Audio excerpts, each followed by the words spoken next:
فراخ مشوية بتتبيلة جوسي فعلا، مش كلام اعلانات. التتبيلة دي خلتها طرية كده، واللحمة كده فعلا جميلة يعني، حلوة قوي يعني، يمكن احلى من احلى فراخ مشوية انا اكلتها.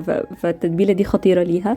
انا هنا تبلتها بزيت زيتون، خل، عسل، ليمون، زبادي او لبن، حوالي معلقتين صلصة، توم مفروم، واستخدمت هريسة حراقة.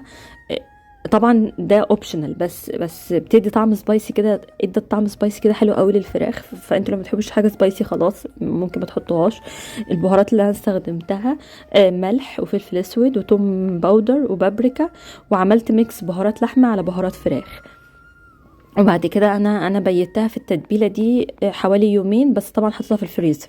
لو انتوا هتعملوها تاني يوم خلاص حطوها في التلاجة تحت، لكن لو انتوا هتسيبوها شويه ممكن تحطوها في الفريزر عادي زي ما انتوا عايزين، تطلعوها قبل الشوي تسيبوها عادي، ما بيحصلش اي حاجه للفراخ.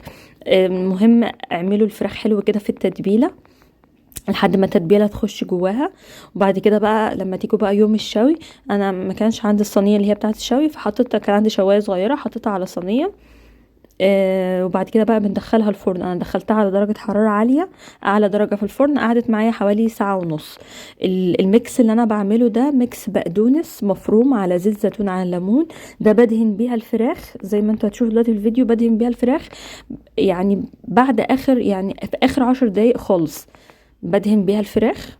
وبعد كده ادخلها بقى الفرن واسيبها بقى لحد ما وشها يحمر خالص. هي انتوا مش محتاجين تشغلوا عليها الشوايه، انتوا بتسيبوها لحد ما بتحمر بقى كلها، حلوه قوي.